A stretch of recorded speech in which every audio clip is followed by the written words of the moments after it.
Okay. How costumes are used to create a style of production.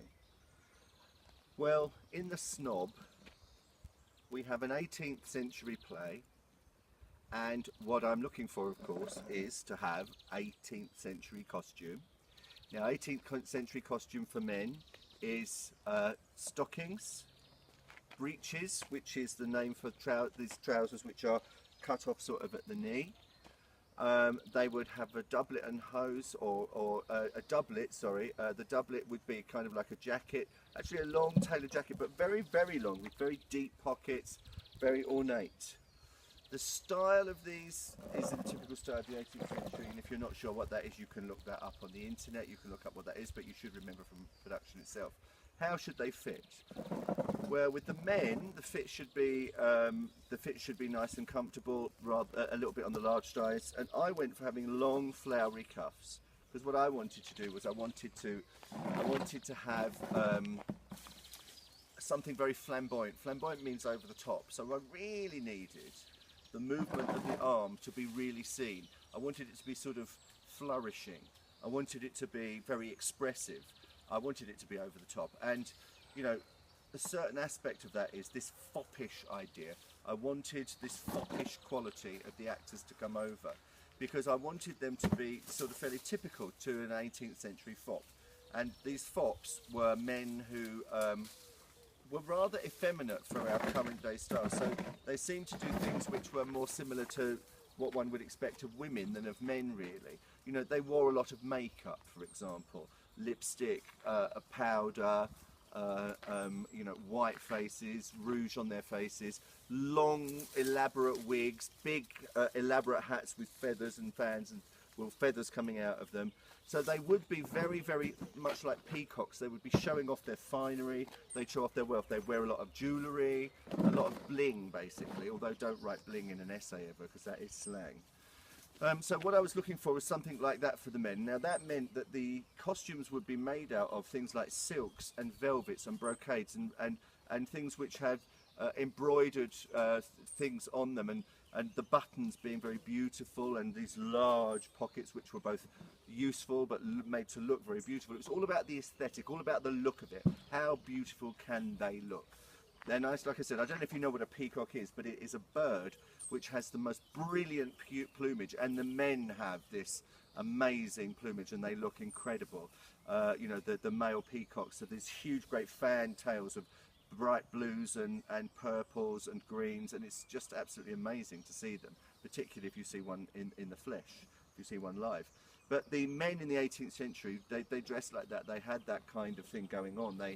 They were unashamed. If they were wealthy, they were absolutely unashamedly extravagant in the way they dressed. They really wanted to show their wealth in the way they dressed. That was part of their whole being. It was, and that's, I think, the key thing about bling, isn't it? It's not about having bling locked in a cupboard at home and knowing you've got it. It's about wearing it and showing it off to everybody else. It's about other people knowing that you have the wealth to wear these clothes. And that their shoes would have a little heel on to make them a bit taller. They were very fancy, but to our current taste, they would look a bit effeminate, a bit female, particularly with all this long hair. But that's not to in any way suggest that that's anything to do with their sexuality. The idea of a fop is not that they are a gay character. They're not gay characters, they're just effeminate men. They do sometimes end up as figures of fun, and Monsieur Jourdain in The Snob does end up as a figure of fun. Not simply because he's over the top in the way that he dresses, and his outfit is more flamboyant and more over the top than other men in the play. It's also because of the other things that we know in relation to his attitude and behaviour in the play, his snobbishness, that causes him to be a figure of fun. Well, with the women, we've got difference in that although they too wore magnificent clothing to show their status and their wealth and their class. They tended to wear, or in my production anyway, they wore lots of things like silks, really great big glamorous skirts which were waisted, so the waist would be pinched in, and then they'd have these great big glamorous ball gowns all to the ground. Lots of silk, lots of little embroidery pieces on them, lots of jewellery. We accessorised with lots of jewellery for them. A couple of the characters had fans as well. And then we had these great big enormous 18th century wigs for the women to wear. And in those wigs, with certain of the women, we would stick an ostrich feather up at an angle, which again, it gave them height, it made them look very elegant, and it added to this idea of status, wealth and beauty. So we had orange silk, we had gold silk, we had Madame Jourdain in an enormous, great big black silk outfit that was so large, with the underskirts and the bust, you know, it had a bust at the back that she looked almost like a ship in full sail. She was a large figure, you know, in a large figure, a big dress, and she had a large figure, and there's lots and lots of silk there. So when she comes through the door, she actually has to lift the dress up to come through.